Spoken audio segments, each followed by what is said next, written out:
crash that happened before his disappearance. A collision report from Santan Recon says Daniel's Jeep Renegade sped up right before a rollover crash into a desert ravine. Police say that collision may indicate an attempt to drive up the other side of the ravine. The analysis also said the Jeep had more than 40 ignition cycles after the crash, with police saying that indicates someone tried to start the vehicle while it was upside down. Buckeye police found Daniel Robinson's vehicle about a month after he went missing. David Robinson, Daniel's father, told Inside Edition Digital in September about the initial findings in Daniel's car. My son's clothing was outside the vehicle in a pile, saying everything that he was wearing. The officer tell me that there was no blood in the vehicle, which I was grateful for, but also told me that they believe my son sustained a severe head injury and just walked off in the desert. A lot of things couldn't be explained to me, and it seemed really fishy to me, the way the vehicle was placed down on the ground there. The Robinson family has hired a private investigator to find the missing 24-year-old and have been conducting volunteer search parties in the Arizona desert. Anything. The geologist was last seen on the morning of June 23rd, leaving his work site in the desert of Buckeye, Arizona. Nearly a month later, Daniel's Jeep was found in a ravine approximately 4 miles from where he was last seen, and police say that the vehicle appeared to have rolled and landed on its side. Daniel's clothes, his cell phone, wallet, his keys, they were all found at the scene, and police say that foul play is not suspected, but Daniel's family says otherwise. Joining us now is his family. We have... Yeah, so the Daniel's coworker, Ken Elliott. Now, that man, the stuff he says is kind of sketchy to me. What do y'all think?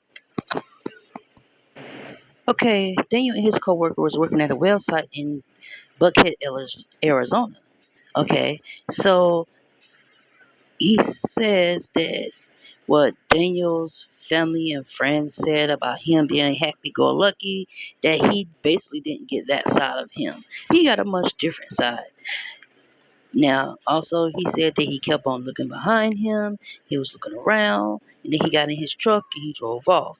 He also said that he was acting kind of funny and like he had mental issues or something, and that he just left. And that's the last time I've seen him. Now, then a piece of a land of some owner out there in Arizona find, why is it that they find his clothes? And the clothes like it looked kind of like the clothes he had on. So, like, for instance, if you're just meeting somebody, don't it take you a little while to warm up to a person? Do you just warm up, just start going in deep conversations with a person you just met, you just started working with? Or it takes you a while, maybe 2-3 months? Dude, how long do it take you? Me, when I was working on my job site, I didn't talk to everybody. I kept to myself and I did my work. Now, Daniel was conversating him about the weather, about the weather in the job site, because he had mentioned that he had a job to do and he was trying to finish that job. So he probably was the type of person that likes to finish his job and then conversate, because he's trying to work and put all his attention on that job. So whereas the other guy, Ken the type to like to play around, do things sloppy, half-assed. So, but he gonna sit there and say that Daniel was acting odd. You sure it wasn't him that was acting odd? You sure that it wasn't him that did something to him? Because, how he said things, happy-go-lucky. I'm sorry, this is not Fresh Prince of Bel-Air. So, that's what the word they use for Carlton on the Fresh Prince of Bel-Air. So, with that being said, to me, it sounds like his friends were saying that he was laid back, he was fun, and stuff like that. They're not on his job with him. So, therefore, you're going to act different when you're on your job. You're going to do your work on your job. Most people, it's a few people that'll probably be clowning around in the glass. So, was this Ken guy the one that like to clown around and half-ass things. So that's the big question. So he's sitting there trying to throw stereotypes or throw things on saying the guy was acting kind of odd. Okay, if he was acting kind of odd, it wouldn't have mattered if he was acting kind of odd. Hey, he fucking graduated high school. He graduated college too. And everyone said that he was very intelligent. Do everyone rave about this Ken guy like that? Did the Ken? Here's another theory of mine.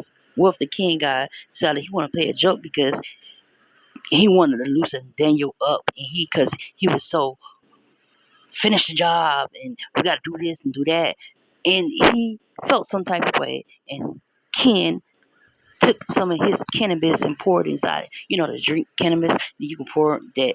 It's drugs. I seen it, so I know some stores sell it. Probably the places that actually sell stuff like that. Anyways, so what if he put some kind of drug or something like that to loosen Daniel up because he was just so uptight, and so he wanted to slack off on the job? What if he put something in his drink? That's just a theory of mine. Because the more and more I hear people talk about this Ken guy, I just don't like it. He sounds suspicious to me, like a whole lot. Everybody is suspicious. Shoot, in this case, because everyone else says good things about the guy, but this one guy said something totally different. I don't know about that. Go lucky. That's not the side that he's seen at work. I wonder what did he actually say it like that too.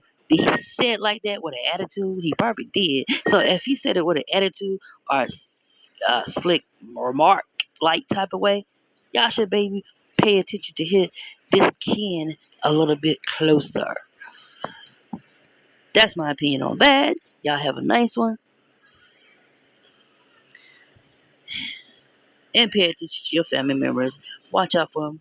And also, they said that they was the type to call his peoples constantly. He's not the type to run off. He's the type of the person that is reliable. And he contact his people, his family members. So what did that say? And I think part of the reason why he called and stuff, let his people know every day that he's fine. Nothing strange happened today. The coworker wouldn't be in the ass today, or whatever the case may be. That people talk about their family too, about people when they go far away from home, they compensate with their family members. That's what I'm saying. And this dude Ken, he kind of sounds like he don't like him because the choice of words he used and how it sound. I want to see a video with Ken talking so I can tell if he sound like he got an attitude in his voice. Y'all be safe out here. Halloween's coming up, and a lot of things happen on Halloween. So pay attention to your people. Stay close to them. Keep tabs on them. If you call them every 5 minutes, just to make sure they're all right. Y'all have a good one. One other thing I would like to say, why is it, okay, he had like a plaid shirt and pink pants, or beige pants. Okay, well, the clothes that are found not far from his Jeep was the beige or pink pants or whatever. They like pink, champagne color, champagne peach pair of pants. In the shirt is the exact picture he took when he was out there on the job. So yes, he's light brown skin. Here's one disturbing thing. A reason that they would want to strip someone of their clothes is to because the desert is mainly brown. The sand is a light brown, and then there's other parts look kind of orange, so they can blend his body in an area. And there's a lot of trees. See, the shirt that everybody looking for, the color shirt. So what they should get is some dogs to sniff the damn clothes, and so they'll be able to find him sooner. I don't know. He might be still alive. Hey, it was a movie about this guy. He survived 120 hours. Well, then again, it have been months, so I'm just something I was putting out there. Y'all have a good one.